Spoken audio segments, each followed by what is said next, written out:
লাগবে।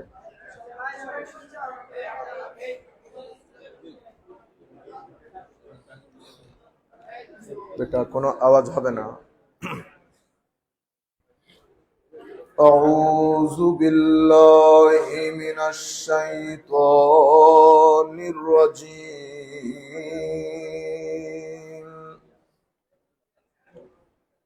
بسم الله الرحمن الرحيم. الحمد لله رب العالمين، والعاقبة للمتقين، والصلاة والسلام على سيدنا ومولانا محمد النبي الأمين المكين الكريم الحنين الرؤوف الرحيم، وعلى آله وأصحابه أجمعين. أما بعد، فقد قال الله تعالى عز وجل في القرآن الكريم: بسم الله الرحمن الرحيم.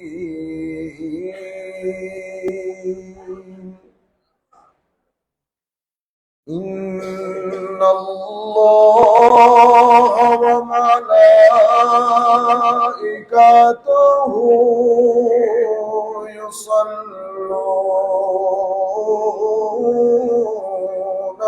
على النبي يا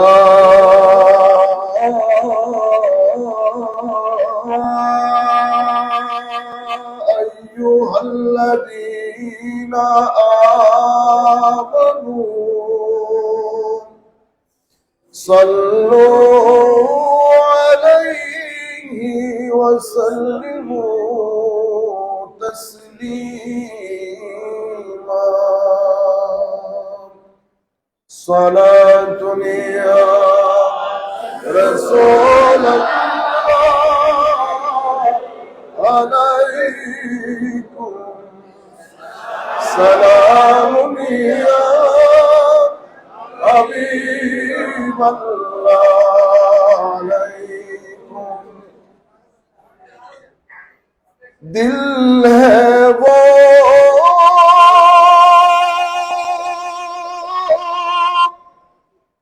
दिल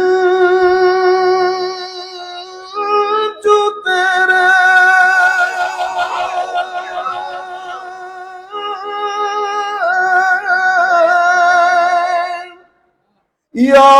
यादों से मामूर रहा,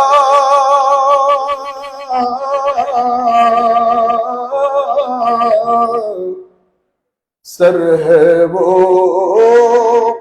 सर जो तेरे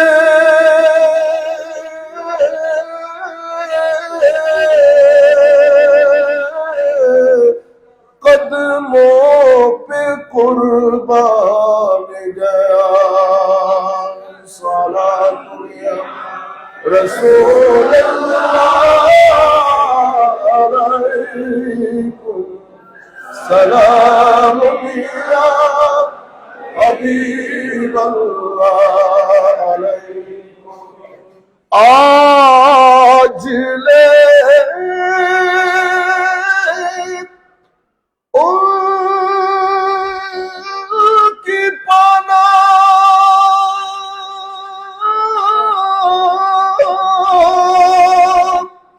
आज मदद मांग उनसे,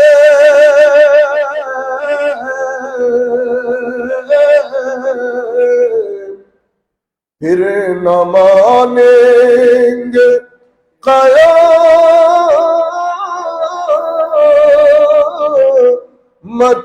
में अगर मान गया। सलात रसूल अल्लाह अलैकुम, सलाम या حبيب الله عليكم قریب کرنگار سرو کدے لالا رخ سارے سراپا آفت دل بوت شب جائے کہ منبودم صلاۃ یا رسول اللہ علیکم سلام یا حبیب اللہ علیکم بسم اللہ الرحمن الرحیم سبحان الذي أسرى بعبده ليلا من المسجد الحرام إلى المسجد الأقصى الذي باركنا حوله لنريه من آياتنا إنه هو السميع البصير صدق الله مولانا العظيم وصدق رسوله النبي الحبيب الكريم ونحن على ذلك لمن الشاهدين والشاكرين رب صلي وسلم وبارك عليه বাংলাদেশের ঐতিহাসিক আহলুস সুন্নাহ ওয়াল জামাতের এই আজিম মার্কাজে অনুষ্ঠিতব্য লাইলাতুল মেরাজ উপলক্ষে আয়োজিত এই মাহফিলের সম্মানিত সভাপতি, যিনি অত্র মসজিদ পরিচালনা পর্ষদের সম্মানিত সভাপতি, আমাদের সকলের শ্রদ্ধেয়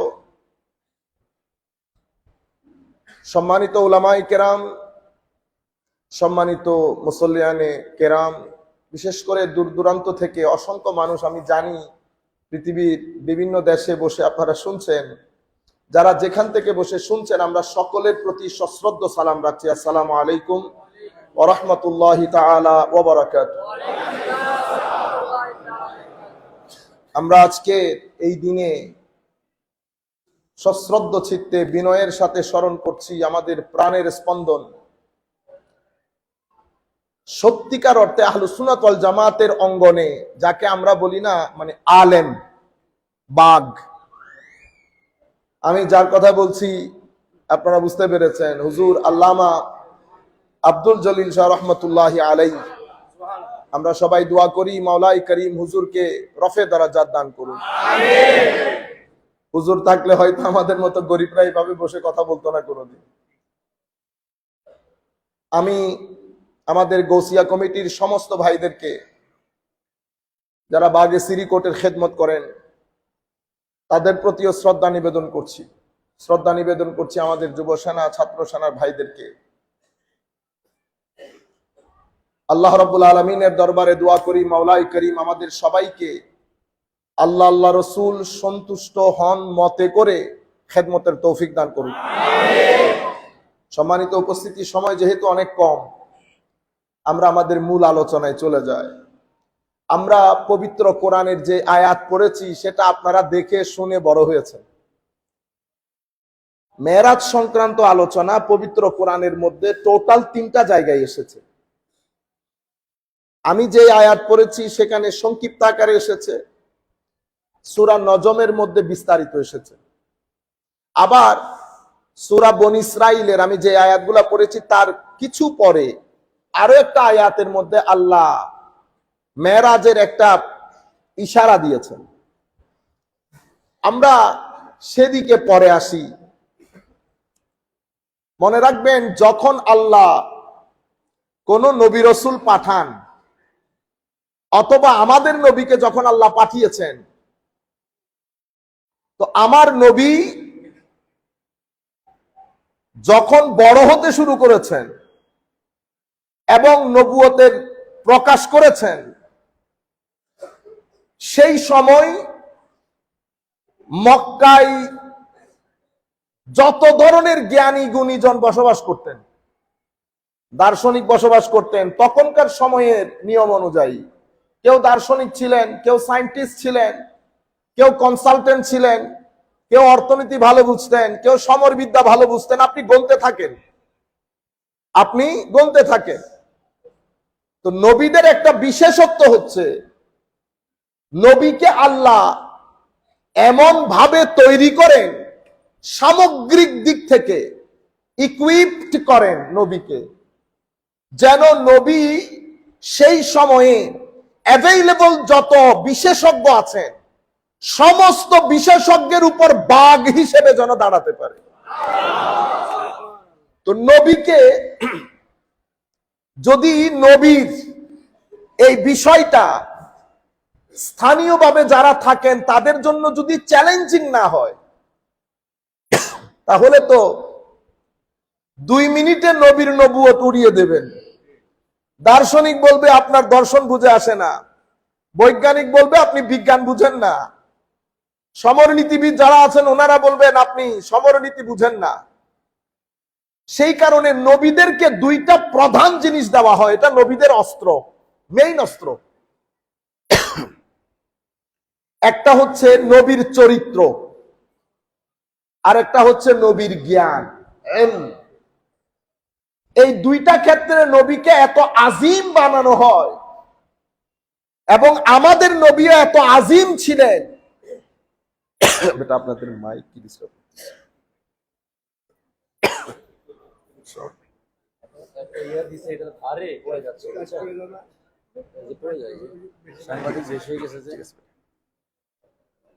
এখন সেই সময়ের মধ্যে, সেই সমাজের মধ্যে এমন কোন মায়ের বেটা থাকে না যিনি নবীকে কোনো একটা অ্যাঙ্গেল থেকে চ্যালেঞ্জ করতে পারবেন।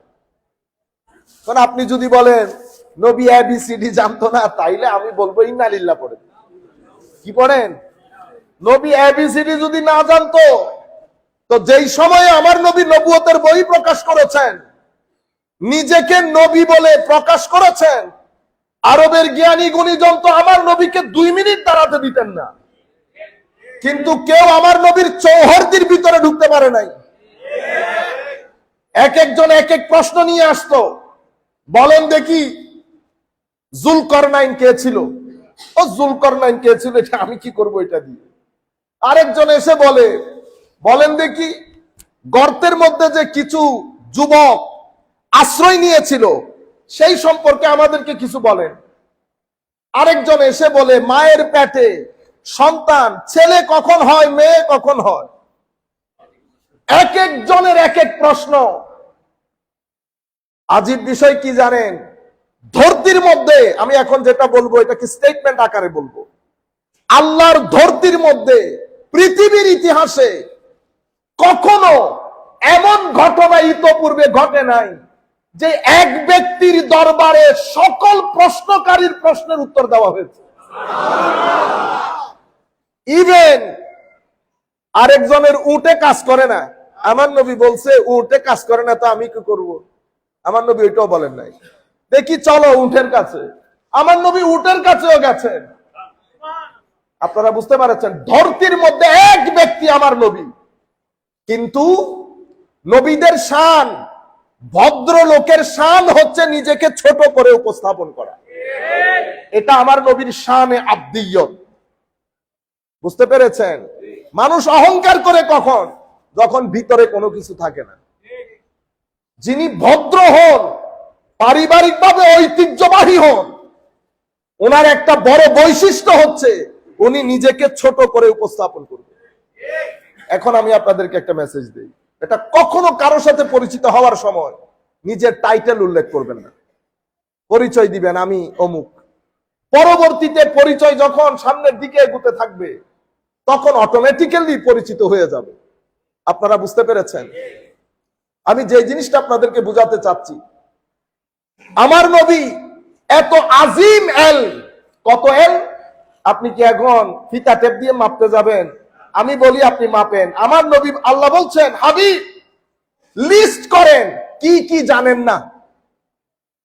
তা আমাকে আপনি লিস্ট করতে দিলে আমাকে লিস্ট করতে হবে না তো, মুহূর্তের মধ্যে আমার ব্রেইনের মধ্যে এসে যাবে আমি নবমণ্ডল, ভূমণ্ডল, আকাশ, চন্দ্র, সূর্য, সমুদ্রের ভিতর জানি না অনেক কিছু জানি না। ওয়া আল্লামাকা মা লাম তাকুন তা'লাম, বাস হাবিব যা জানেন না জানিয়ে দিয়েছি।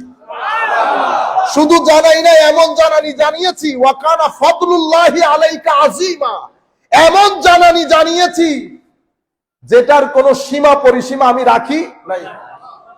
কিন্তু আমার নবী কথা বলার সময় কি বলতেন? আমার কাছে আমি কিন্তু বেশি কিছু জানি না। এটা ভদ্রলোকের ধরন, ভদ্রলোক এভাবেই বলে কথা। এখন আপনি ওইটা ধরে পারবেন? এটা ধরা মুনাফিকদের কাজ। মুনাফিকরাই বলতেছিল উনি নাকি অনেক কিছু জানেন। কই আমরা যে ওনার আশেপাশে ঘোরাঘুরি করি, এত কিছু ষড়যন্ত্র করি, কই উনি তো জানেন না। আমি জাস্ট আপনাকে জ্ঞানের বিষয়টা বুঝাচ্ছি, এরপর আমরা আমাদের বক্তব্যে আসবো। তখন আমার নবী মসজিদে নববীর মধ্যে দাঁড়ালেন, মিম্বরে দাঁড়িয়ে বললেন, সালুনি আম্মা শি'তুম, জিজ্ঞেস করো যা মন চাই, কোন টপিক নাই। সৃষ্টির আগা থেকে গোড়া তোমার যত কিছু মাথায় আসে তুমি প্রশ্ন করো, আমি উত্তর দেবো এখান থেকে। পুরা মসজিদে নববীর মধ্যে ভাগদৌড় শুরু হয়ে গেছে, এলাকার মধ্যে প্রচারিত হয়ে গেছে। মুহাম্মদ সাল্লাল্লাহু আলাইহি ওয়াসাল্লাম বলেছেন যা মন চাই প্রশ্ন করতে। এক একজন প্রশ্ন শুরু করেছে সৃষ্টির আদি থেকে, কেউ চট্টগ্রাম থেকে, কেউ বাংলাদেশ থেকে, কোনো গ্রামার নাই। প্রশ্ন আসতেছে, আমার নবী উত্তর দিচ্ছেন, প্রশ্ন আসতেছে, আমার নবী উত্তর দিচ্ছেন। ফজর, জোহর, আসর, মাগরিব, সূর্যাস্ত হয়ে গেছে। ফারুক আজম দাঁড়িয়ে ক্রন্দন কেঁদে কেঁদে আমার নবীকে বলছেন, ইয়া রাসূলুল্লাহ বি আবি আনতা ওয়া উম্মি, হুজুর ফারুকের মা বাবা আপনার কদমে কুরবান, কোন প্রশ্নের উত্তর দিতে হবে না ইয়া রাসূলুল্লাহ। আপনি হক, আপনার রব হক, আপনার আনিত কিতাব হক, আপনার ধর্ম হক, আমি ফারুক সাক্ষ্য দিচ্ছি ইয়া রাসূলুল্লাহ, কোন প্রশ্নের উত্তর লাগবে না। এটাকে সুন্নিয়ত বলে, এই এশকে সুন্নিয়ত বলে। সম্মানিত উপস্থিতি, আমি আপনাদেরকে জানাতে চাচ্ছি, নবীদেরকে এই আন্দাজের ইলমি সালাহিয়ত দিয়ে মাওলাই করিম দুনিয়ার মধ্যে পাঠান। সেই কারণে কেউ নবীদের শান ও মান, জ্ঞানকে কেউ চ্যালেঞ্জ করতে পারে না। নবীদের জিন্দেগির কোন সেকেন্ড নিয়ে কেউ আঙ্গুল তুলতে পারে না। আমার নবীর 63 বছরের জিন্দেগি তো 23 বছরের নবুয়তের প্রকাশ। প্রথম 40 বছর আমার নবী তো নবুয়ত প্রকাশ করেন নাই, কিন্তু এই 40 বছরের কসম আমার আল্লাহ যখন কসম করেছেন, তো লাআমরুক বলেছেন আপনার জীবনের শপথ করে বলছি ইয়া রাসূলুল্লাহ, এরকম জীবনের শপথ আল্লাহ আমার নবী বাদে কারোটা করেন নাই। আমার নবীর জীবনের শপথ করেছেন, যেই জায়গায় আমার নবী জন্মগ্রহণ করেছেন সেই জায়গার শপথ করেছেন। আমার নবীর সময়, যেই সময়কে আমার নবী পছন্দ করতেন, ওয়াল আসর, সেই সময়েরও কসম করেছেন আল্লাহ। এটা আমার নবী বাদে আর কখনো ঘটনা হতে না।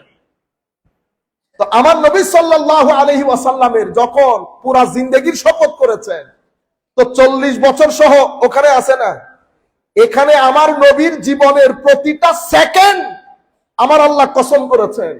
এটা এত নিদান, এত বেআইব ছিল, যদি কোন একটা দিনে, কোন একটা সেকেন্ডে যদি বিন্দু পরিমাণ আইব থাকতো, আবু জেহেল, আবু লাহাব আমার নবীকে টিকতে দিতেন? আপনি এই যুগে এসে, ও বেটা, আগের যুগে কোন মায়ের ছেলে আমার নবীকে বলতে পারে নাই মুহাম্মদ সাল্লাল্লাহু আলাইহি ওয়াসাল্লাম আপনাকে অমুক জায়গায় অমুক সময় অমুককে গালি দিতে দেখেছি, অমুককে ঘাড় ধাক্কা দিতে দেখেছি, মিথ্যা কথা বলতে দেখেছি, আপনি অভদ্র আচরণ করতে দেখেছি, কাফের কুফরি করত। কিন্তু আমার নবীর চরিত্রের কথা আসতে সবাই এক বাক্যে স্বীকার করতো, মোহাম্মদ জেসা কই নেই, আমার নবীর মতো কেউ নাই। তো নবীর শান অনুযায়ী নবীদেরকে তো আল্লাহ বিভিন্ন কামালাত দান করতেন, সেই কামালাত অনুযায়ী নবীদেরকে মুজিজা দেওয়া হতো। প্রত্যেক নবীকে যার যার সময় অনুযায়ী মুজিজা দেওয়া হয়েছে। আমার নবীর সময়কালে আমার নবীকেও আল্লাহ আমার নবীর হাইট অনুযায়ী, কি অনুযায়ী? হাইট অনুযায়ী, ওয়েট অনুযায়ী, শান অনুযায়ী, পার্সোনালিটি অনুযায়ী, ইমেজ অনুযায়ী, আমার নবীর বরত্ব অনুযায়ী। কেমন বরত্ব দেখেন, ইন্নাল্লাহা ওয়া মালাইকাতাহু ইউসাল্লুনা আলান নবী, মানে নিশ্চয় আল্লাহ এবং ফেরেশতা কি পরে আল্লাহ জানে, আমরা তো বাংলাতে দরুদ বলে ফেলি।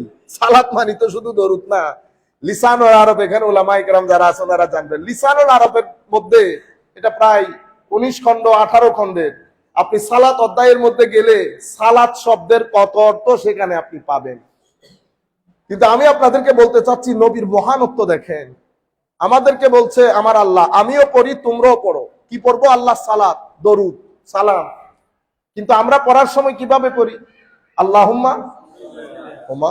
আল্লাহ বলছেন আমাকে পড়তে, আমি উল্টা আল্লাহকে বলতেছি আল্লাহ আপনি পড়েন। পড়ার কথা ছিল আমার, কিন্তু আমি বলতেছি আল্লাহুম্মা সাল্লি আলা মুহাম্মাদ, আল্লাহ আপনি পড়েন। আল্লাহ বলছে ইয়া আইয়ুহাল্লাযীনা আমানু সাল্লু, আমি বলতেছি আল্লাহ সাল্লি আলা মুহাম্মাদ। কেন? কারণ এটা লিসানুল আরবের মধ্যে উনি লিখেছেন। ও কারণ আমি আইবদার, আমার ক্যাশে ক্যাশে দোষ, আমার মতো ব্যক্তি আমার নবীর মতো শানওয়ালা নবীর উপর দরুদ পড়বে, এটা সম্ভব হবে? সেই জন্য আল্লাহ দরুদের ব্যবস্থা করেছেন। বান্দা তুই পড়িস না, তুই পড়লে নবীর শান অনুযায়ী হবে না। তুই তোর দরুদ আমাকে দিয়ে দে, আমি আমার নবীর শান অনুযায়ী দরুদ পড়ব।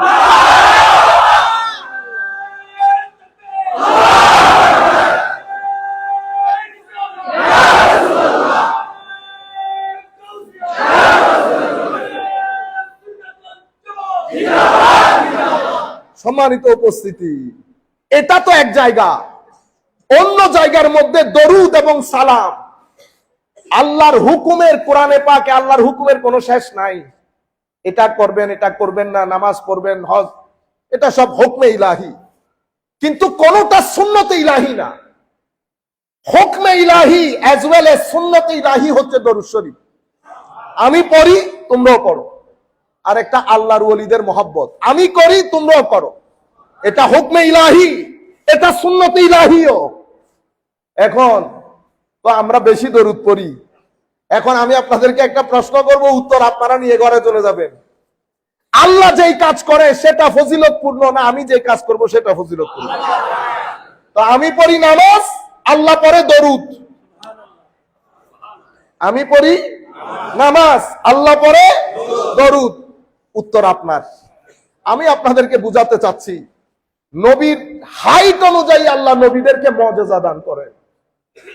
অসংখ্য আম্বিয়া ইকরামের মুজিজা আছে, কিন্তু যখন আপনি আমার নবীর মুজিজার সমুদ্রের মধ্যে ঢুকবেন, এটার কোনো কুল কিনারা নাই।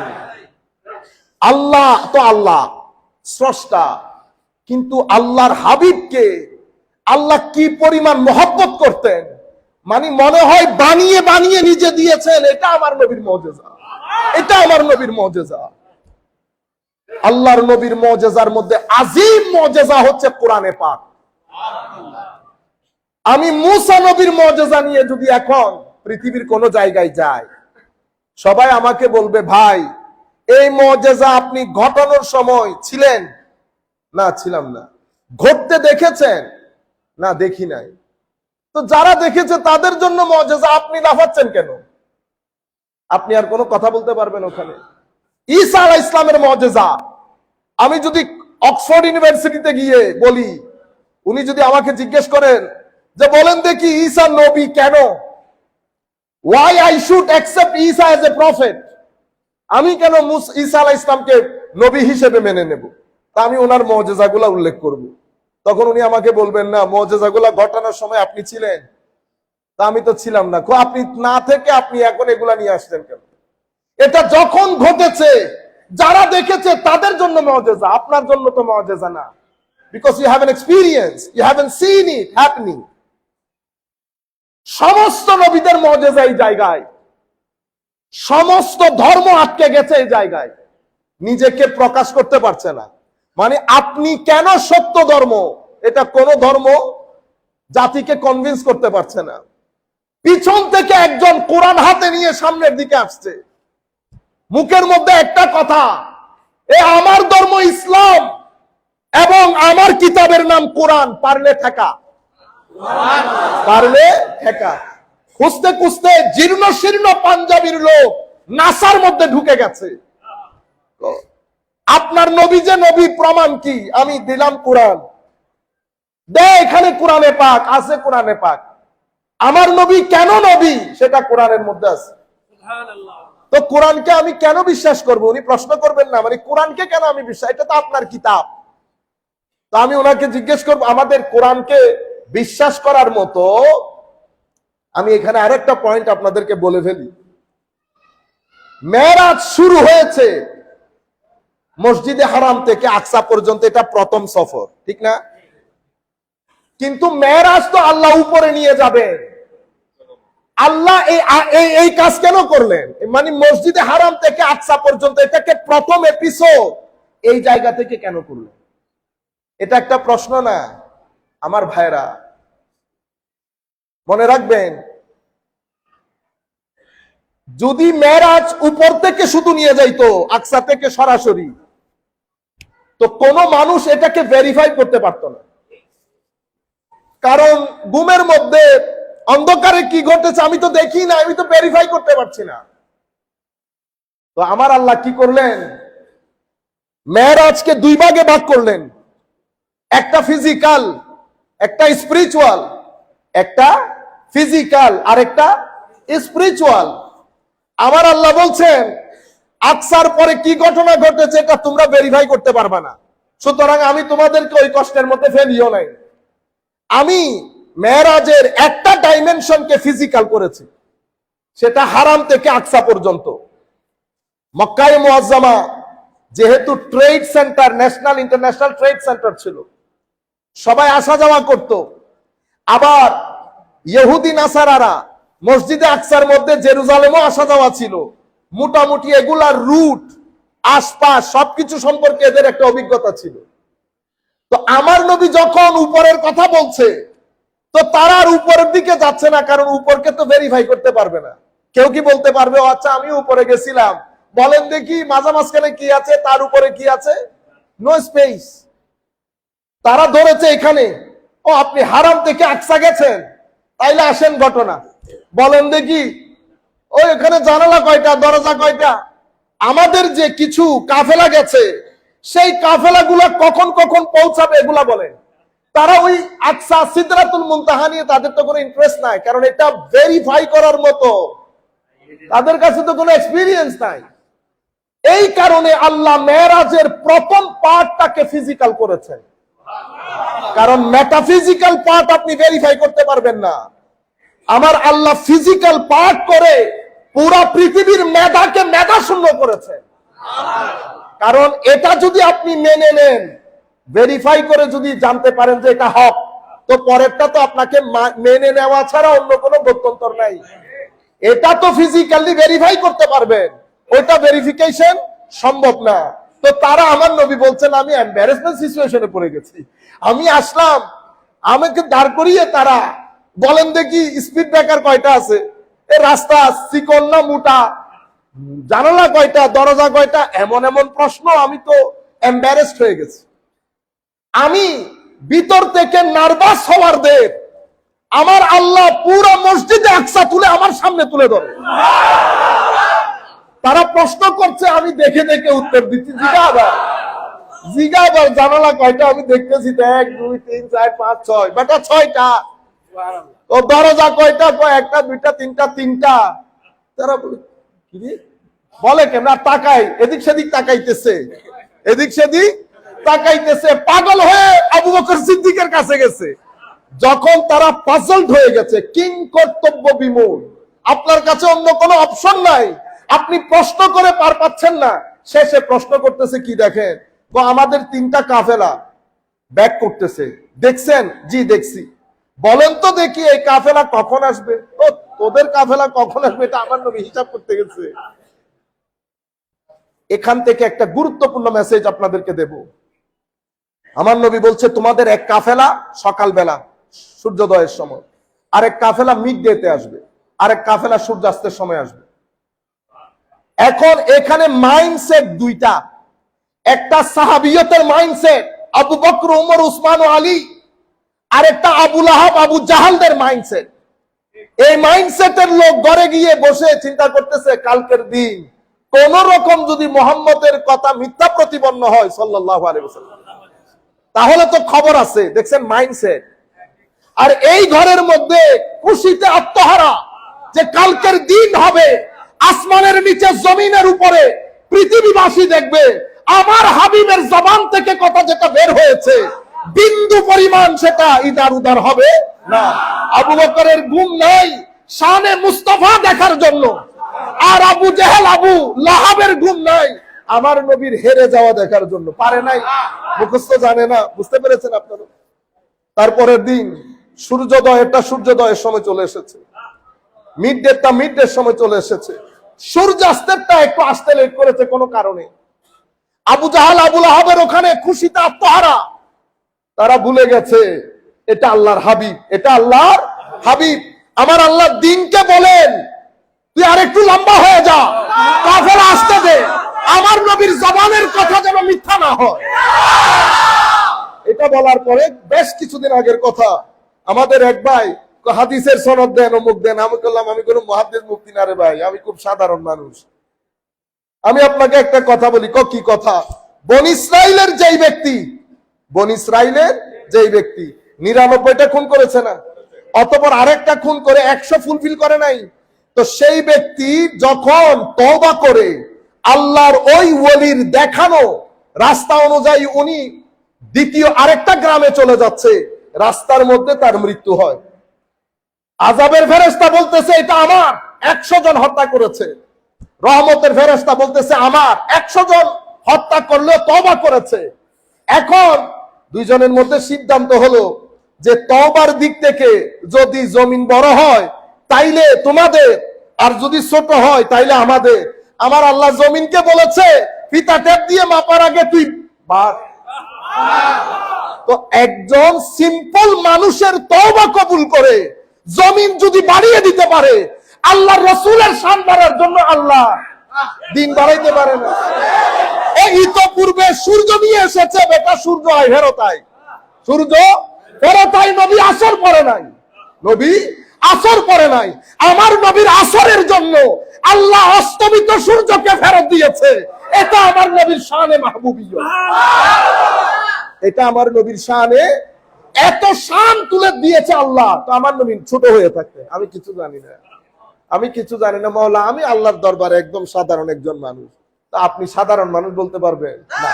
সম্মানিত উপস্থিতি, আমি আপনাদেরকে বলতে চাচ্ছি, তাইলে মেরাজের মধ্যে পার্ট 3টা হয়েছে। শুরুর পার্টটা ফিজিক্যাল পার্ট। কেন? কারণ এটাকে আমার আল্লাহ দলিল হিসেবে ব্যবহার করেছেন কোনটার জন্য? দ্বিতীয় এবং তৃতীয় পার্টের জন্য। দলিল যেটা হয় এটা আন্ডারস্ট্যান্ডেবল হতে হয়। এখন দলিল, কারণ দলিল দিয়ে তো আপনি ভেরিফাই করবেন, সেই জন্য এখান থেকে ওখান পর্যন্ত বুর্রাক নিয়ে গিয়ে আমার আল্লাহ ফিজিক্যাল মেরাজকে আগে এস্টাবলিশ করেছেন এবং এটাকে দলিল হিসেবে উপস্থাপন করেছেন। কারণ একটা টাচেবল আর একটা টাচেবল না। এখন কালমার মধ্যে অংশ কয়টা? 2টা, লা ইলাহা ইল্লাল্লাহ। কেউ দেখেছে কোনোদিন? আপনি যে বললেন আমি সাক্ষ্য দিচ্ছি আল্লাহ বাদে আর কোনো উপাস্য নাই, সাক্ষী দেওয়ার জন্য যে প্রত্যক্ষদর্শী হতে হয় এটা আপনারা জানেন। তো আপনি না দেখে সাক্ষী দিতে পারবেন? তো যে কোনো আমাদের এইথিস্ট ভাইয়েরা আপনাদেরকে এগুলা জিজ্ঞেস করে, তো আপনি তো দেখেন নাই, না দেখে সাক্ষী দিলেন যে। মনে রাখবেন এই জায়গার মধ্যে কথা, লা ইলাহা ইল্লাল্লাহ, আল্লাহ ছাড়া কোনো উপাস্য নাই। এখন আল্লাহকে দেখা যায় না, ধরা যায় না, ছোঁয়া যায় না, যায় না কোনো কিছু যায় না। লাইসা কামিসলিহি শাই। এখন মাওলা তো আপনার দলিল কোনটা? আপনি তো আনছি, আপনি তো স্পিরিচুয়াল, টাচেবল না, রিচেবল না। তো মাওলা আপনার দলিল কোনটা? তো আমার দলিল তোর কলমার দ্বিতীয় অংশ মুহাম্মদুর রাসূলুল্লাহ। তুই আমাকে দেখিস না, তুই আগে দলিল হিসেবে আমার নবীকে দেখ। আমার নবী যদি সত্য হয় আমিও সত্য। তাইলে মেরাজের জন্য যেমন ইসরা দলিল ফর দি ভেরিফিকেশন, অনুরূপ ভাবে ঈমানের ক্ষেত্রে আমার নবী দলিল, আমার নবী দলিল। সেই কারণে সূরা ইখলাসের মধ্যে আমার আল্লাহ নিজেকে আনার আগে আগে নিজের দলিলকে নিয়ে এসেছেন, কুল হুয়াল্লাহু আহাদ। হাবিব আপনি বলেন তিনি আল্লাহ এক। কে? তিনি। তিনি কেন? তিনি তো, তিনাকে তো ধরা যায় না, ছো তিনি এখানে নাই, তো তিনির জন্য তুমির দরকার। আমি আপনাকে জিজ্ঞেস করতে হবে না আপনার বাবা কই, আপনি আমাকে বলতেছেন তিনি তো আসেন নাই, তিনি আসেন নাই, তো তিনির খবর দিয়েছেন যিনি, উনি, তুমি বা আপনি। আপনারা বুঝতে পেরেছেন? তো এই ক্ষেত্রে আল্লাহ হচ্ছে তিনি, কারণ কুল হুয়া, কুল হুয়া, হুয়া মানে তিনি। তো এখন তিনি তো এখানে নাই, তো তিনিরে আমি মানবো কেমনে? তো তিনির জন্য একজন তুমি আছে, মানে আপনি আছে, তো আপনিটাকে কুল, মাওলা কুলের পরিচয় কি? কুল হচ্ছে আমার দলিল, কুল হচ্ছে আমার দলিল। তুমি কুলকে বাজিয়ে বাজিয়ে দেখো কত দিক থেকে কুলের, আগে কুলকে চ্যালেঞ্জ করো। তুমি আমাকে চ্যালেঞ্জ করতে পারবা না, ধরতেও পারবা না, আমি কোন দিক থেকে তোমার মতো না, তুমি আমাকে ধরবে কেমনে? তুমি যা বলার কুলকে বলো, কুল হ্যান্ডেল করবে, কুল হ্যান্ডেল করবে। সেই কারণে কুলের পরিচয় তুলে ধরতে গিয়ে আমার আল্লাহ বলেছেন কুল হচ্ছে বুরহানুম মির রাব্বিকুম আওকাদুল আদিল্লাহ, আওকাদুল আদিল্লাহ। যাই হোক, ঠিক যেভাবে মেরাজের ক্ষেত্রে একটা ফিজিক্যাল এভিডেন্স দিয়েছে স্পিরিচুয়াল এভিডেন্সকে ভেরিফাই করার জন্য, অনুরূপ ভাবে কলমার ক্ষেত্রে লা ইলাহা ইল্লাল্লাহ ভেরিফাই করার কোনো সুযোগ নাই, আছে মুহাম্মদুর রাসূলুল্লাহ। এই ক্ষেত্রে মুহাম্মদুর রাসূলুল্লাহ হচ্ছে দলিল। কোরআনের ক্ষেত্রেও সেরকম, কোরআনের মধ্যে হাজারের বেশি আয়াতের মধ্যে আল্লাহ বিজ্ঞানের বিভিন্ন কথা বলেছে। এখন কোরআনের মধ্যে মেটাফিজিক্যাল কথাও আছে, ফিজিক্যাল কথাবার্তা আছে। এখন কোরআন বলছে কবর আছে, আপনি বলতেছেন কবর আছে না নাই সেটা তো আমি আর ভেরিফাই করতে পারতেছি না। আমি বলতেছি ওখানে আপনি ভেরিফাই করতেও পারবেন না, কারণ এটা আপনার ধারা ছোঁয়ার বাইরে। আপনি ভেরিফাই করবেন কোরআন ফিজিক্যাল ওয়ার্ল্ড নিয়ে যে কথাগুলো বলেছে সেগুলা নিয়ে। কোরআন ফিজিক্যাল ওয়ার্ল্ড নিয়ে, আমার সৃষ্টি তত্ত্ব নিয়ে কথা বলেছে, পৃথিবীর সৃষ্টি নিয়ে কথা বলেছে। কোরআন এভাবে প্রাকৃতিক ন্যাচারাল কিছু সায়েন্স নিয়ে কথা বলেছে। আপনি মেটাফিজিক্যাল জায়গায় যেতে হবে না, আপনি আগে এগুলা গবেষণা করে বলবেন এগুলা ভুল আছে। যদি এগুলা ভুল হয় তো ওগুলো ভুল হবে, আর যদি এগুলাতে ভুল না থাকে তো ওগুলাতে আপনি ধরতেও পারবেন না, ওগুলোতে আপনি ধরতেও পারবেন না। সেই কারণে আপনি যখন কোরআন নিয়ে কোথাও যাবেন, আপনি কোরআনকে যেই কোনো জায়গায় আপনি পেশ করতে পারবেন আপনার কিতাব হিসেবে। কেন? কারণ কোরআনের মধ্যে হাজারের চেয়েও বেশি আয়াতে আমার আল্লাহ সায়েন্সের কথা, বিজ্ঞানের কথা, বিভিন্ন রীতিনীতির কথা বলেছেন। এগুলো আপনি বাজিয়ে বাজিয়ে দেখতে পারবেন। আমি ওই দিক দিয়ে আর না যাই। আমার নবীর দ্বিতীয় আজিম মুজিজা হচ্ছে মেরাজ। কি জিনিস? মেরাজ। এটা আমার নবীর জীবনের সবচেয়ে বেশি খুশির দিন। আমার নবীরও খুশির মেরাজ, আমাদেরও খুশির মেরাজ। আজকে আমাদের মেরাজ কিসের? খুশির।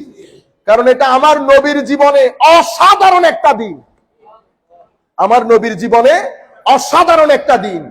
আপনি যদি পবিত্র কোরআনের মধ্যে যান, আমার আল্লাহ শুরু করেছে কি দিয়ে দেখেন, আমরা যে আয়াত পড়েছি সুবহান, কি দিয়ে করেছে?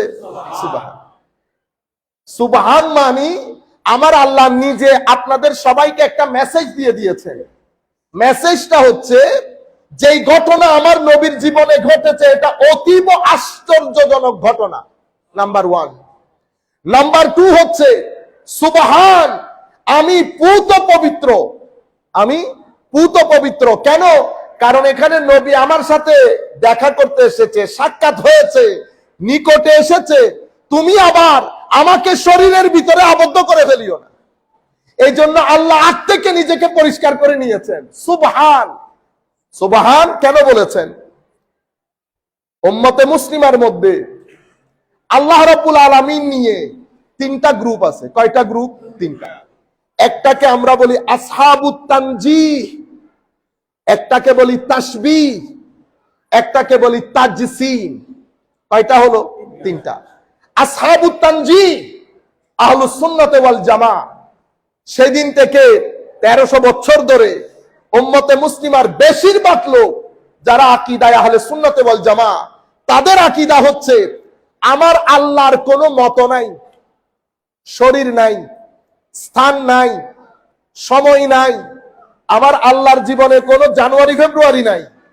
আমার আল্লাহ কোনো জায়গার মধ্যে আবদ্ধ না। আমার আল্লাহ যখন তখন থেকে আছেন যখন আল্লাহ বাদে কেউ ছিল না। না দিন, না রাত, না সময়, না স্থান, নাই নাই নাই, কোনো কিছুই নাই। আল্লাহ এখনো আছেন আগে যেমন ছিলেন।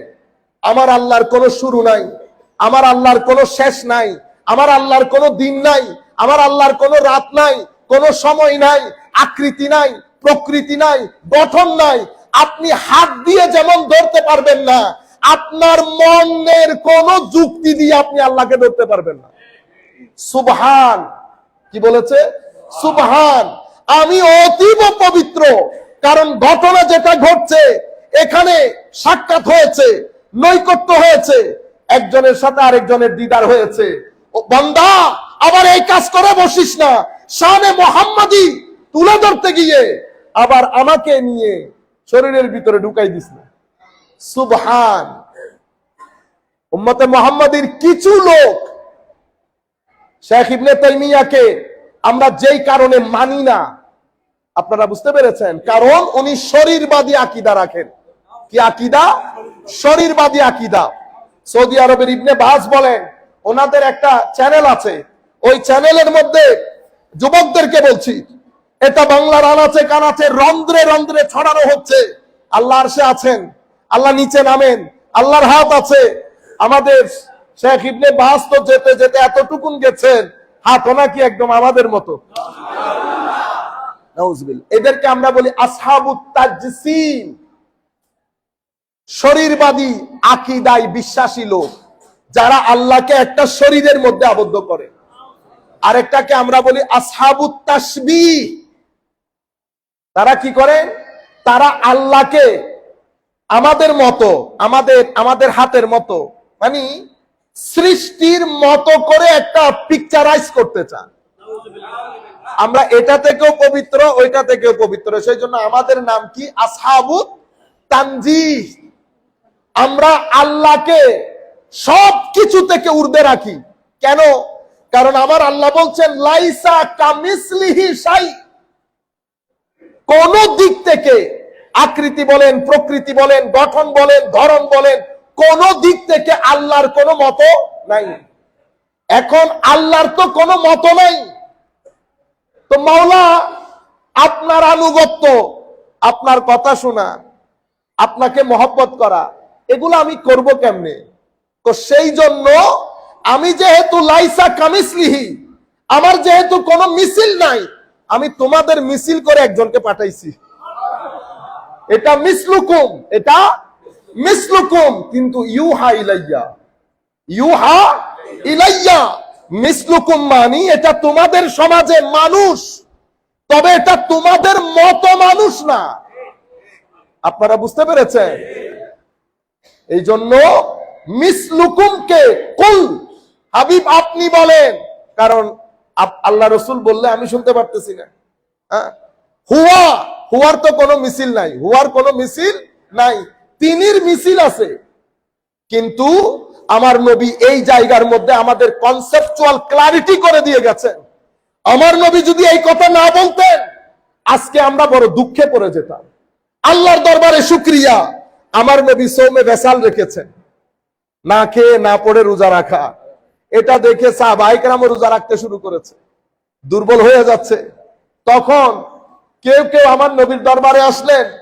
আমার নবী তখন যখন বললেন যে তোমরা নাহা রাসূলুল্লাহি সাল্লাল্লাহু আলাইহি ওয়াসাল্লাম আনিল ওয়াসালে ফিস সাওম, তোমরা সওমে ওয়াসাল করিও না। একজন বলতেছে ইন্নাকা তুয়াসিলু ইয়া রাসূলুল্লাহ সাল্লাল্লাহু, হুজুর সওমে ওয়াসাল তো আপনিও করেন। তখন আমার নবী ঐতিহাসিক স্টেটমেন্ট দিলেন, শোনো, আমি তোমাদের মতো নই। আইয়ুকুম মিসলি ইন্নী লাস্তু মিসলাকুম ইন্নী লাস্তু আলা হাইআতিকুম ইন্নী লাস্তু কাহাইআতিকুম আও কামা ক্বালা নবী সাল্লাল্লাহু আলাইহি ওয়াসাল্লাম। আমি বিতর্গত স্ট্রাকচারের দিক থেকে কোনোভাবেই তোমাদের মতো নই। ভাগ্য ভালো রমজান শরীফ শুরু হয়ে যাচ্ছে। যদি রমজান শুরু না হতো, আমি এত লম্বা সময় ধরে না খেয়ে রোজা রাখতাম, যেন তোমাদের মধ্যে যাদের ভিতরে এই ধারণা এসেছে, এটা যতক্ষণ পর্যন্ত ধুয়ে মুছে সাফ না হয়ে যেত, আমি ততক্ষণ ধারাবাহিক রোজা রাখতাম। এটা আমার নবীর পক্ষ থেকে আমাদের কনসেপচুয়াল ক্লারিটি। এটাকে সুন্নিয়ত বলে। সুন্নিয়ত বাইরের কোনো কিছু না, এগুলা সুন্নিয়ত।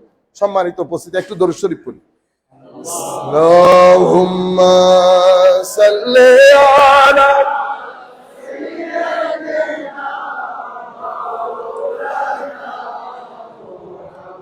ওয়ালা আলি মাওলানা মুহাম্মদ।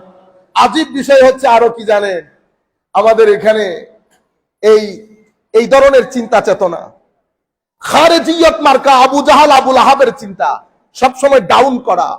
এই মুহূর্তে উম্মতে মুসলিমার তরুণ প্রজন্মের জন্য সবচেয়ে বড় ফিতনা হচ্ছে আমার নবীকে ডিফেম করা, আন্ডারএস্টিমেট করা, ইনসাল্ট করা, তানকিসে নবুওয়াত তথা আমার নবীকে ছোট করে জাতির কাছে উপস্থাপন করা। এটা উম্মতে মুসলিমার 2-3টা বড় ফিতনার একটা বড় ফিতনা। আসেন আমরা আল্লাহর দরবারে দোয়া করি, মালিক কিয়ামতের দিন সকাল বেলা পর্যন্ত আল্লাহ আমাদের নসল থেকে যেন কোনো গুস্তাখ না আসে, শানে রিসালাতে বিয়াদবি করনে ওয়ালা যেন আমাদের নসল থেকে না পাঠায়। আল্লাহর ওলিদের শানে বিয়াদবি করার লোক যেন আমাদের নসলের মধ্যে না আসে। সম্মানিত উপস্থিতি, আমাদের জগরা ফাসাদের শেষ নাই। এটা আসেন কোনটা? আমার আল্লাহ আকসা থেকে, হেরেম থেকে আকসা পর্যন্ত প্রথম এপিসোড, আকসা থেকে সিদরাতুল মুনতাহা আরশ লামাকা দ্বিতীয় এপিসোড, এই দ্বিতীয় এপিসোডের পরে তৃতীয় এপিসোড ছিল। সেই তৃতীয় এপিসোড সেটা লামাকা থেকে শুরু করে ফাকানা কাবা কাউসাইনি আও আদনা পর্যন্ত।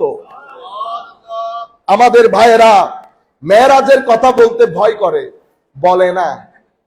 মেরাজ এত আজিম জিনিস, আপনি মেরাজ বলবেন, আহলে সুন্নাত ওয়াল জামাতের সমস্ত আকীদাগুলো মেনে নিতে হয়। কারণ মেরাজ বললে নবীর নূর মানতে হবে। মেরাজ বললে আল্লাহর নবীরা সশরীরে কবরের মধ্যে জীবিত মানতে হবে। মেরাজ বললে নবীরা দুনিয়া থেকে যাওয়ার পরেও আমাদের উপকার সাধন করে, এটা মানতে হবে। মেরাজ যদি আপনি বলেন, তো শানে মুহাম্মাদীর বেমিসালিয়তকে আপনি মানতে হবে। সেই কারণে এগুলা ওনারা নামও নেন না। কেন আমি বলি, প্রথমে আমার আল্লাহ মওলা আপনি মেরাজকে 3 ভাগে ভাগ করেছেন কেন? হায় হায়, উলামায়ে কেরাম বলছেন হারাম থেকে আকসা পর্যন্ত এটা আমার নবীর বাশারিয়তের মেরাজ ছিল, বাশারিয়তে মুস্তাফা। আকসা থেকে সিদরা পর্যন্ত এটা নূরানিয়তে মুস্তাফার মেরাজ ছিল। আর ওখান থেকে ফাকানা কাবা কাউসাইন পর্যন্ত এটা আমার নবীর হাকিকতে মুস্তাফার মেরাজ ছিল। আমরা এটা নিয়ে ওইটা নিয়ে ঝগড়া।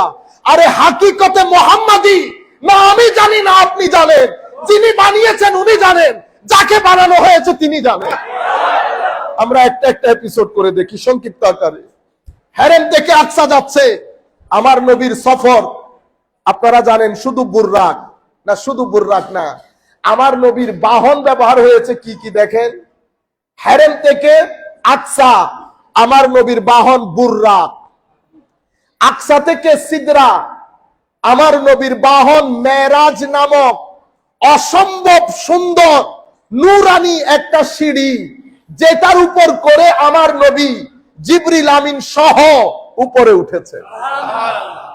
সেই জায়গা থেকে আমার নবী যখন সিদরা যাবেন প্রথম আসমান পর্যন্ত, এখান থেকে প্রথম আসমান পর্যন্ত সিঁড়ি, প্রথম আসমান থেকে সিদরা পর্যন্ত, হায় হায়, ফেরেশতাদের একটা চাহিদা আছে না?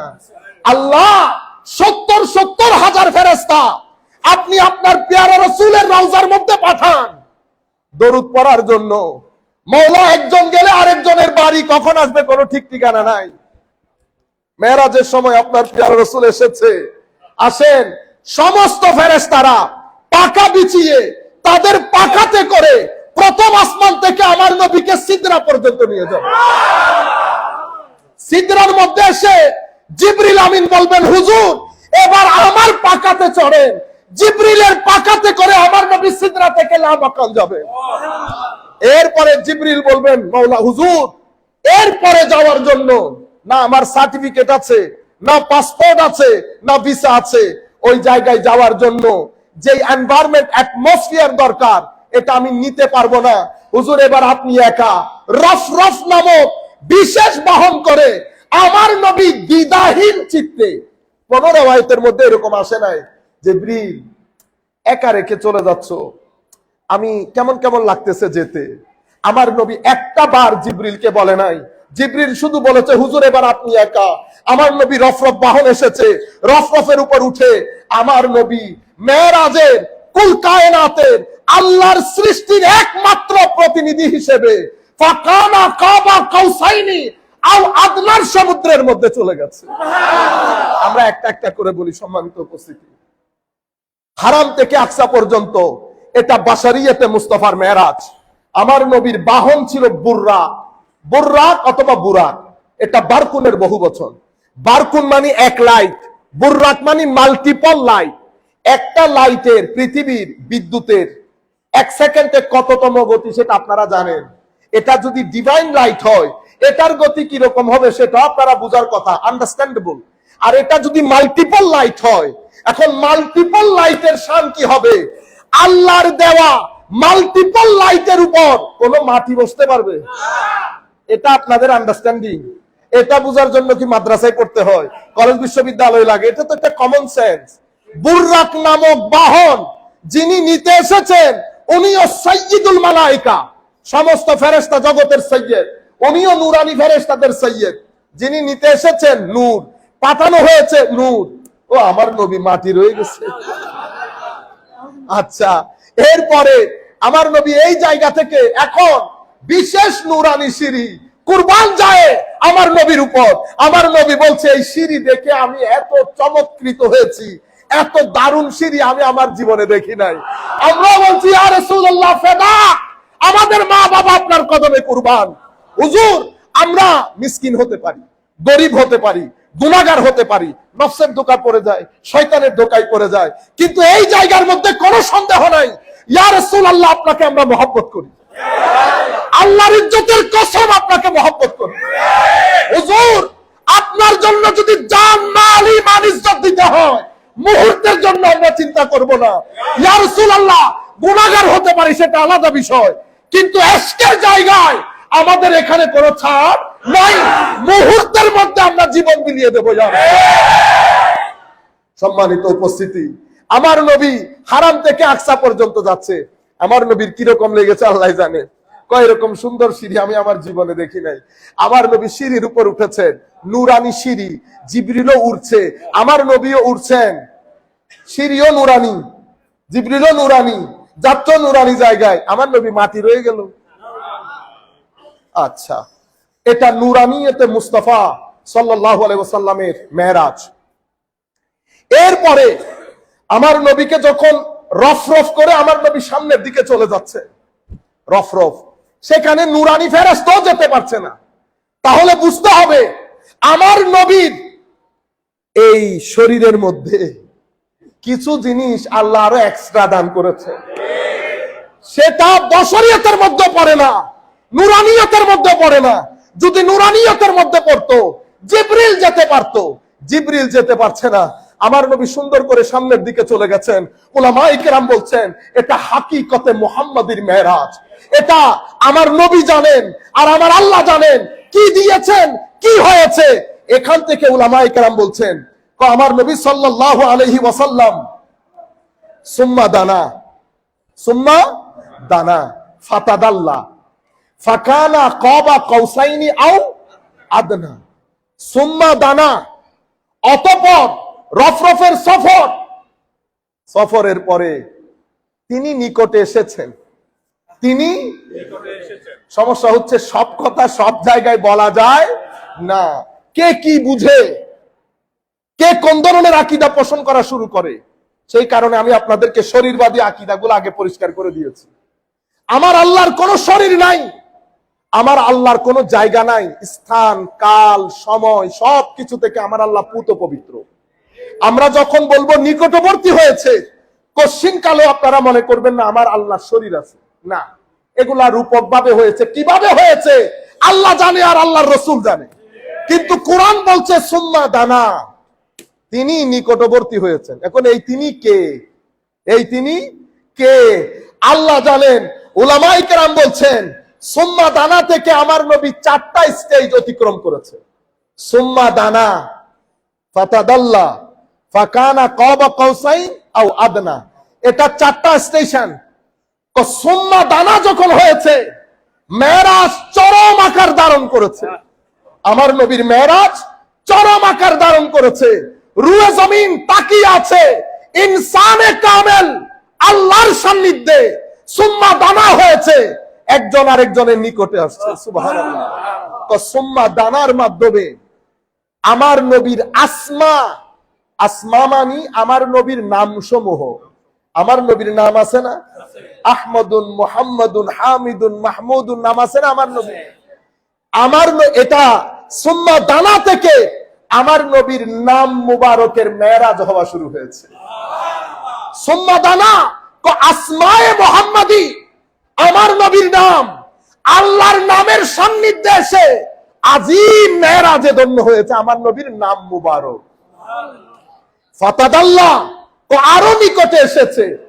আরো যখন নিকটে এসেছে, আমার নবীর আফআল, আমার নবীর কর্ম কাজ, যেটা আমার নবী করেন, বায়াত করেছেন, পাথর নিক্ষেপ করেছেন, আমার নবীর কর্ম, আল্লাহর কর্ম, দুই কর্ম একসাথে হয়ে আমার নবীর আফআলের মেরাজ হয়েছে।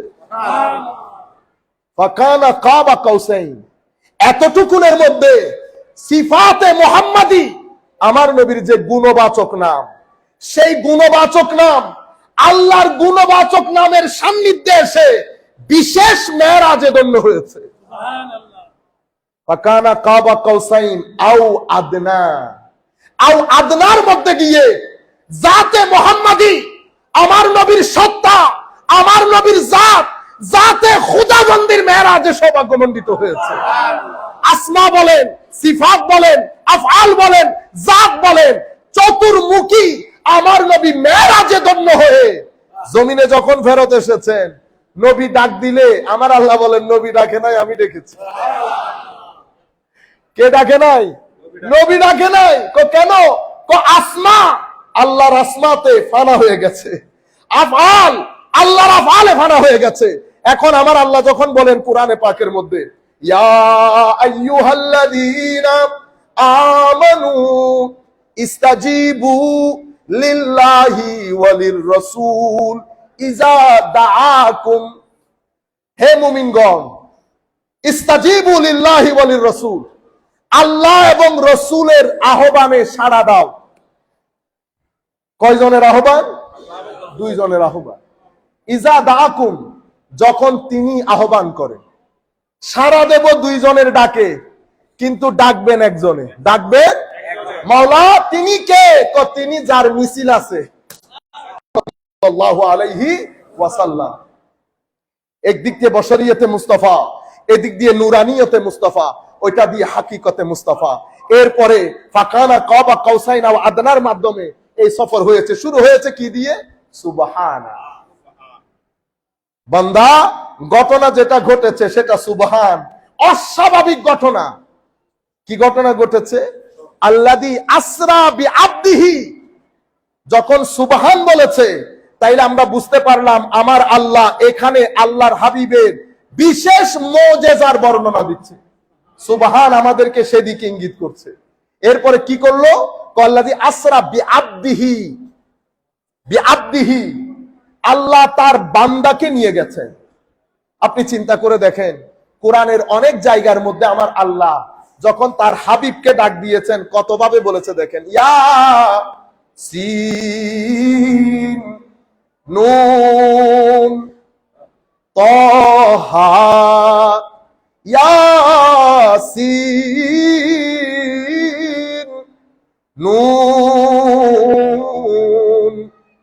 কত ইয়া আইয়ুহাল মুজাম্মিল, ইয়া আইয়ুহাল মুদাসসির, ইয়া আইয়ুহান নবী, ডাক দেখছেন? তো এই জায়গার মধ্যে আল্লাহ বিআবদিহি বললেন যে সুবহানাল্লাযী আসরা বিনাবিয়িহি বললে অসুবিধা হইতো, মাওলা আব্দিহি বললেন কেন?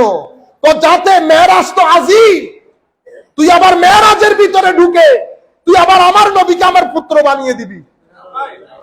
ইতোপূর্বে ঈসা নবীর ক্ষেত্রে, মূসা নবীর ক্ষেত্রে সামান্য মুজিজা দেখে তারা আল্লাহর পুত্র বলা শুরু করেছে। এত আজিম মুজিজা দেখে আমার আল্লাহ বলেছে, দেখ মুজিজা দান করেছি, মাবুদ মাবুদ থেকে গেছে, আব্দ আব্দ থেকে গেছে। কিন্তু কুরবান যায় আল্লামা ইকবালের উপর।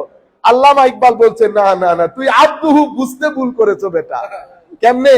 আল্লামা ইকবাল বলছেন, আব্দ দিগার, আব্দুহু চিজে দিগার, আসরাপা ইন্তেজার ও মুনতাজার।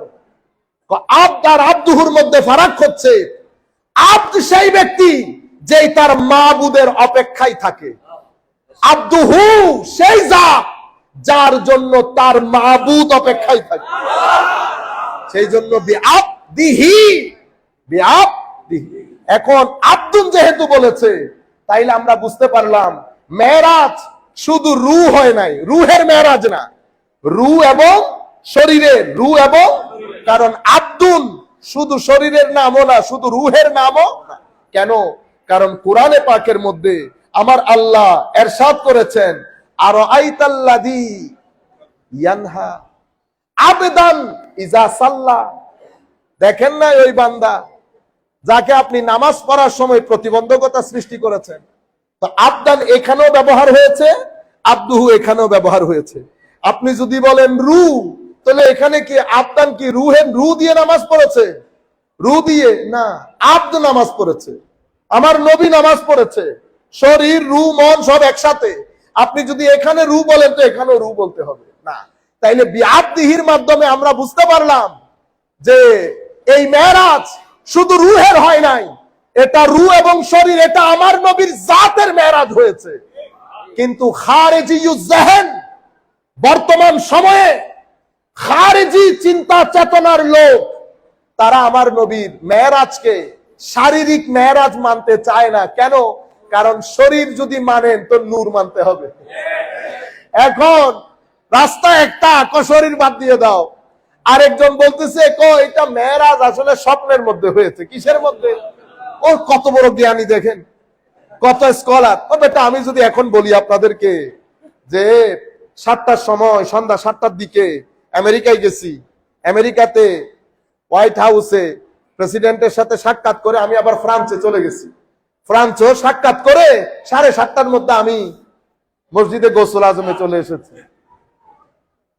স্বপ্নে, স্বপ্নে হইলে অসুবিধা আছে? দেখছেন আপনারা, খেয়াল হোক, স্বপ্ন বলাতে আপনারা।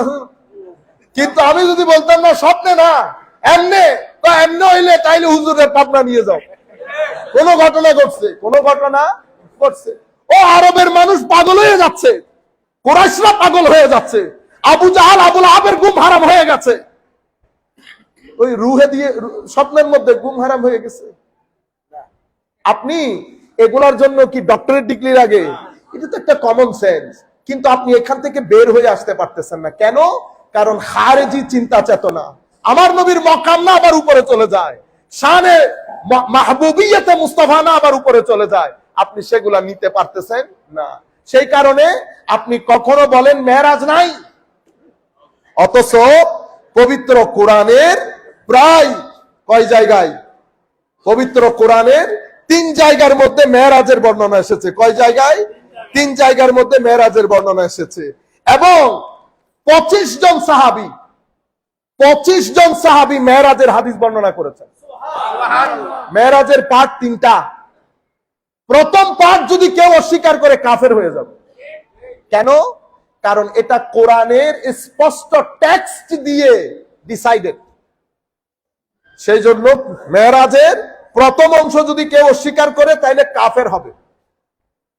দ্বিতীয় অংশ যদি কেউ অস্বীকার করে, যেটা প্রায় আমি আপনাদেরকে বললাম 25 জন সাহাবায়ে কেরাম, হুজুর, শেখ,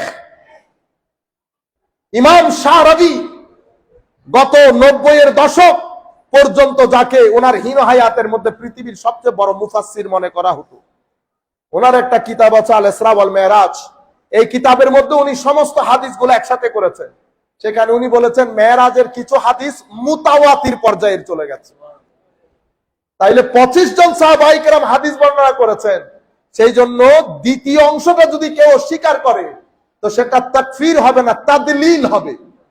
মানুষটা পথভ্রষ্ট, মানুষটা পথভ্রষ্ট। আমরা একটা জিনিস মাথায় রাখতে হবে, শরীয়ত যেটাকে যেই থাকে রেখেছে আমরা থাক পরিবর্তন করতে পারবো না। আমরা সব সময় এতেদাল, শরীয়ত যেটাকে ফরজ করেছে ফরজ, আমি সেটাকে নিচে নামাতে পারবো না। শরীয়ত যেটাকে মুস্তাহাব করেছে সেটাকে তুলে ফরজ করতে পারবো না। এভাবে শরীয়তের থাক বলেন, তরিকতের থাক বলেন, তরিকতেরও কিছু ফরজ নাই, ওয়াজিব আছে, ফরজ আছে, সুন্নত আছে। যেভাবে মানে more important, most important, less important, important, good, better, এগুলা হচ্ছে তরিকতের ধাপ। এখন আপনি যদি বেটারকে তুলে মোস্ট ইম্পর্টেন্টে নিয়ে যান, মোস্ট ইম্পর্টেন্টকে তুলে বেটারে নিয়ে যান, তাইলে তো খতরনাক অবস্থা। উর্স, তরিকতের কোন থাকে রাখবেন উর্সকে? Most important no, more important no, less important no, better no. এটা একটা অনুষ্ঠান মুস্তাহাব, if you do it good, not do it no problem. কিন্তু আপনি যদি সেটাকে ফরজের কাতারে তুলে ফেলেন, তাসাউফ ও তরিকত সমালোচনার সম্মুখীন হবে। অর্থাৎ উলামায়ে কেরাম যেই জিনিসটাকে যেই থাকে রেখেছে, আমরা সেই থাক থেকে নিচে নামাইতেও পারবো না, উপরেও তুলতে পারবো না। সম্মানিত উপস্থিতি, দ্বিতীয় অংশের যারা অস্বীকার করবে পথভ্রষ্ট, তৃতীয় অংশের যারা অস্বীকার করবে তাকে কাফেরও বলা যাবে না, তাকে পথভ্রষ্ট বলা যাবে না। বেশিতে আমরা বলবো মানুষটার বুঝটা শুদ্ধ হয় নাই, ফিস্ক হয়ে গেছে। আপনারা বুঝতে পেরেছেন?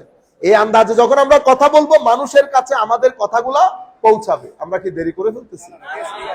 সাল্লে আলা রাসূলিনা, সাল্লে আলা মুহাম্মাদিন, সাল্লে আলা হাবিবিনা, সাল্লে আলা মুহাম্মাদিন, সাল্লে আলা রাসূলিনা, সাল্লে আলা মুহাম্মাদিন। জমিন জমা तुम्हारे लिए, मकीन मकान तुम्हारे लिए,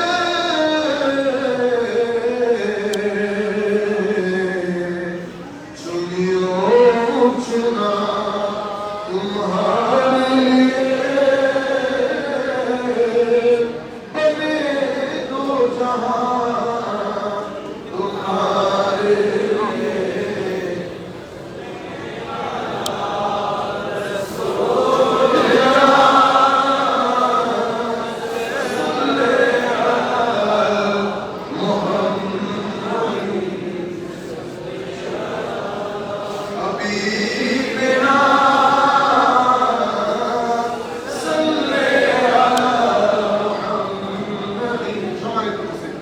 এখন আমি দুই একটা প্রশ্নের উত্তর দিয়ে দিই যেগুলো আপনারা করেছেন।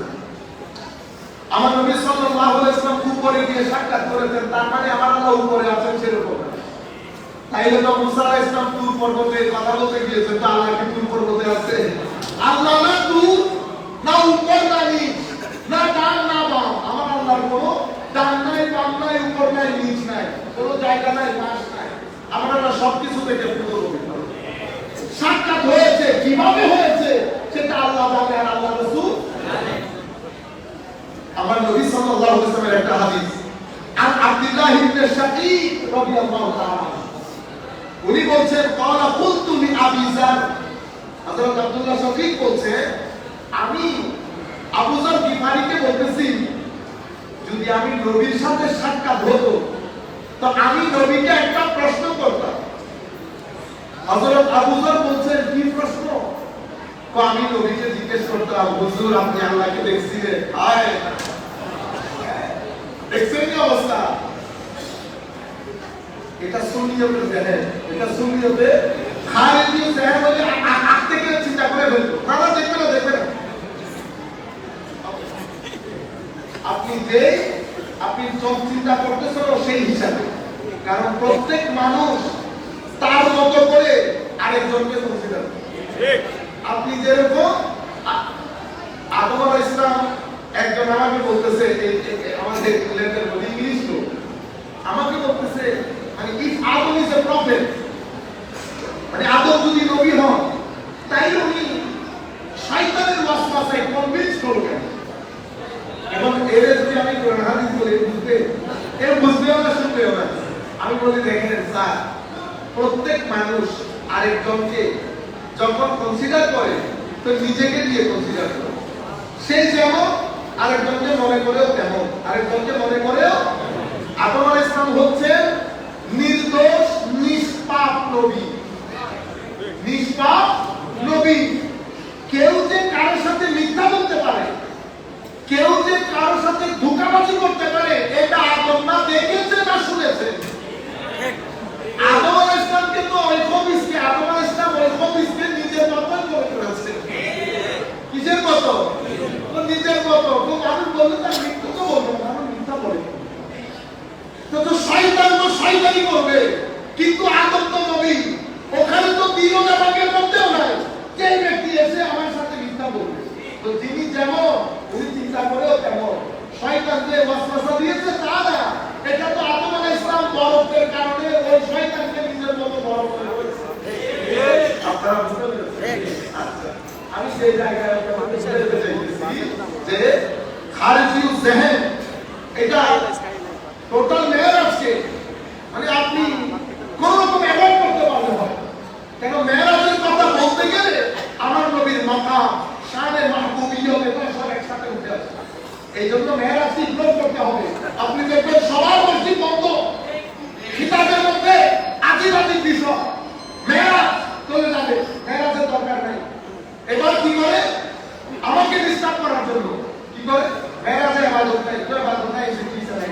ঠিক আছে, আমি হাই বলছি, বলে নেই মেরাজ তো আছে, ইবাদত নাই আর কি, ঠিক আছে, একদম মেরাজ তো আছে। তো মেরাজ কথা একটা মসজিদের নিকট থেকে এক ঘন্টা বলেও ঠিক আছে।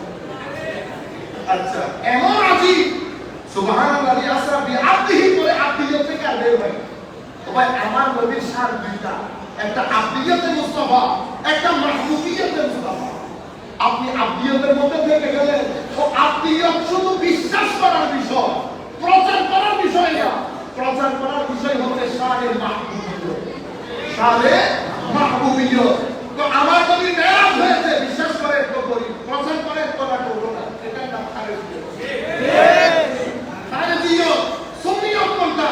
আবদিয়ত বিশ্বাস করে করি, মাহবুবিয়ত বিশ্বাস করে সারাদিন প্রচার করি, তাসারিয়ত বিশ্বাস করে করি, নুরানিয়ত এই বিশ্বাসও করি, প্রচারও করি। আসরারে বাশারিয়ত, আসরারে নুরানিয়ত, এটার নাম সুন্নিয়ত। আর খারিজিয়ত কোনটা?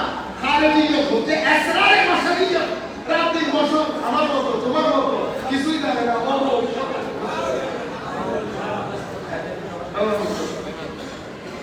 আল্লাহ রাব্বুল আলামিন আমাদের হামিদ ও নাসির হোক। সম্মানিত উপস্থিতি, এই একটা জিনিস তো পরিষ্কার, উপরে নিচে সেরকম না। আমার আল্লাহ আমার নবীকে নিয়ে গেছেন, মুসা আলাইহিস সালামকে নিয়ে যান নাই তুর পর্বতে। তো তুর পর্বতে গিয়ে কি মুসা নবী আমার আল্লাহ তুর পর্বতে গেছেন না? আমার আল্লাহ কোথাও যা, এই জায়গার মধ্যে আপনারা পরিষ্কার থাকবেন। আল্লাহ রাব্বুল আলামিন আমাদেরকে শুদ্ধ আকীদায় বিশ্বাসী হওয়ার তৌফিক দান করুন। আমিন। একটা বিষয়, আরেকটা বিষয় হচ্ছে ইন্না মাআল উসরি ইউসরা, ইন্না মাআল উসরি ইউসরা। আপনাদের জীবনে কঠিন সময় আসবে, দুঃখের সময় আসবে। মনে রাখবেন এই দুনিয়া, এখানে সবসময় যে আপনি হাসবেন সেরকম না। এখানে দুঃখ, বেদনা, ক্লেশ, কত কিছু উঠানামা। সব সময় যে গাড়ি 100 কিলোমিটার বেগে চালাবেন সেরকম না। কোনো সময় 10-এর মধ্যে, কোনো সময় বসে আছে। এটার নাম দুনিয়া। তো দুনিয়া হচ্ছে কম্বিনেশন অফ বোথ উসর এবং ইউসর। আপনার জীবনে দুঃখ যত বেশি থাকবে, আমার আল্লাহ ইউসর হাসির সময় আনন্দের সময় কত বেশি করে ফেলি। এখন আমি যদি আল্লাহকে বলি আল্লাহ আয়াতটা আমি শুনলাম ইন্না মাআল উসরি ইসরা, এখন এই আয়াতের একটা নমুনা দেখতে চাই, নমুনা একটু দেখাবেন আল্লাহ। আপনারা বুঝতে পেরেছেন আমার কথা? তো নমুনা বলতেছিল আমার নবীকে ইন্না মাআল উসর, আমার নবীর জীবনে দুঃখ কষ্ট ক্লেশ চতুর্দিক থেকে আমার নবীকে বয়কট করা হয়েছে। সামাজিক বয়কট, রাজনৈতিক বয়কট, কেউ কথা বলবে না, কেউ খাওয়া আদান প্রদান করবে না, খোলা আকাশের নিচে আমার নবী সবার পর্যন্ত আমার নবীর দরবারে এসে দুটো ভিক্ষা চেয়েছে। রাসূলুল্লাহ সবরের পাহাড় হয়ে গেছে আমার নবী। ওই সময়ের মধ্যে খাজা আবু তালেব দুনিয়া থেকে চলে গেছে, খাদিজাতুল কুবরা রাদিয়াল্লাহু তাআলা আনহা দুনিয়া থেকে চলে গেছে। আমার নবী হয় না 24 সেকেন্ড দেখা, তবু আমার নবী সবরের হাত ছাড়ে না। ইন্না মাআল উসর, উসরের পাহাড় হয়ে গেছে, দুঃখের পাহাড় চেপেছে আমার নবীর উপর। কিছুদিন পরে ইউসুফ, আমার নবীর জন্য ইউসুফের দরজা খুলে দিয়ে আল্লাহ মেরাজে তুলে দিয়েছে। উসর কেমন ছিল, ইউসুফ কেমন। সুতরাং আমাদের জীবনে যদি কোনো গ্লানি দুঃখ কষ্ট আসে, এটা আমি মেরাজের আপনাদেরকে কিছু শিক্ষার কথা বলি। আমাদের জীবনে যদি কোনো দুঃখ কষ্ট আসে, মনে রাখবেন আমরা বিচলিত হব না, আমরা আল্লাহর দরবারে ওয়াফাকিতু আমরি ইলাল্লাহ, ইন্নাল্লাহা বাসীরুল বিল হাসবি আল্লাহু ওয়া নি'মাল ওয়াকিল, নি'মাল মাওলা ওয়া নি'মাল নাসীর। বেশি বেশি দরুদ শরীফ পড়বেন এবং আল্লাহকে বলবেন আল্লাহ আপনি দিয়েছেন, আমি আপনার উপর ভরসা করছি। আল্লাহ আমার হাত যেন আরেকজনের কাছে দিয়ে পাতে না, আমিন। আপনার কাছে আমার হাদিয়া আমি সুবর্ণ করছি। আমার আল্লাহর ওয়াদা ইন্না মাআল উসরি ইউসরা। এই জিনিস আরেকটা হচ্ছে মেরাজের সবচেয়ে বড় গিফট। দেখেন মেরাজের সম্পর্কটা একদিনে বলা যাবে না, আমি যতটুকু বললাম বাকিগুলো পরে দেখব। মেরাজের সবচেয়ে বড় গিফট কোনটা জানেন? সালাত। কি জিনিস? সালাত। এটা আমাদের জন্য মেরাজের সবচেয়ে বড় গিফট। এই সময়ে তরুণ প্রজন্মের জন্য ডিপ্রেশন থেকে বাঁচতে, মেন্টাল ইলনেস থেকে বাঁচতে, ডিফারেন্ট অ্যাংজাইটি থেকে বাঁচার জন্য সবচেয়ে গুরুত্বপূর্ণ অস্ত্র হচ্ছে নামাজ। আমি ইউথকে বলছি বিশেষ করে, এটা আপনারা কবর হাসর করে চিন্তা করেন, এটা আল্লাহ দেখে নেবেন। আমার আল্লাহর উপর আমরা বিশ্বাস রাখি, আল্লাহ রহমানুল্লাহ, কিন্তু আপনি দুনিয়াতে শান্তি পাবেন না। নামাজ এক আজিম নিয়ামত আমাদের জন্য, এটা মেরাজের আজিম তোহফা আমাদের জন্য। মনে রাখবে নামাজ দুই ভাবে পড়া হয়, একটা শারীরিক নামাজ আদায় করা আর একটা শরীর এবং রূহ নিয়ে নামাজ আদায়।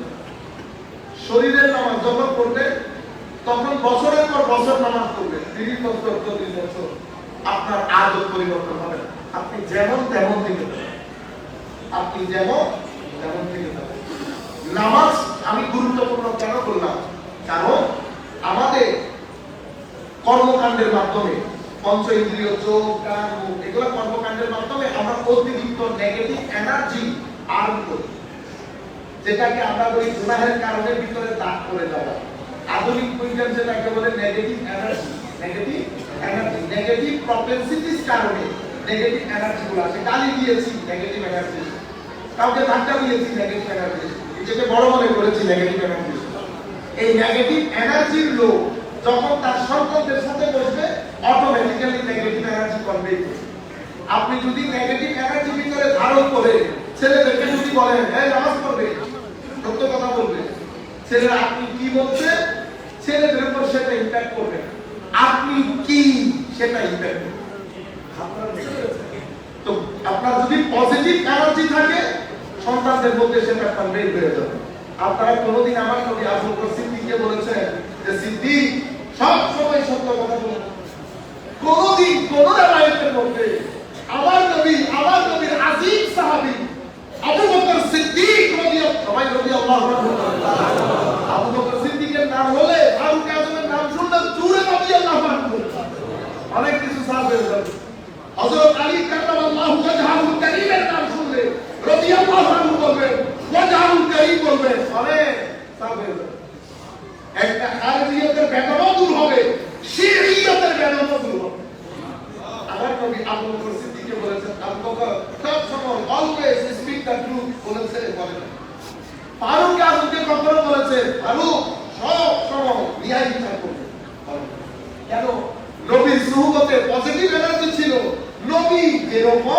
নবীর সাথে যারা বসেছে তারাও সেরকম, কেউ কাউকে কোনো কিছু বলতে হয় না। সুতরাং আপনারাও যেটা চেষ্টা করবেন, আমরা যেটা চেষ্টা করব, আমরা যেন তা হওয়ার জন্য, সন্তানদের মধ্যে তা হওয়ার জন্য আমরা যেন এই পজিটিভ এনার্জিগুলো আর আল্লাহ রাব্বুল আলামিন আমাদের হামি ও নাসির হোক। মাওলাই করিম আমাদেরকে কবুল করুন। আসসালামু আলাইকুম ওয়া রাহমাতুল্লাহি ওয়া বারাকাতুহু।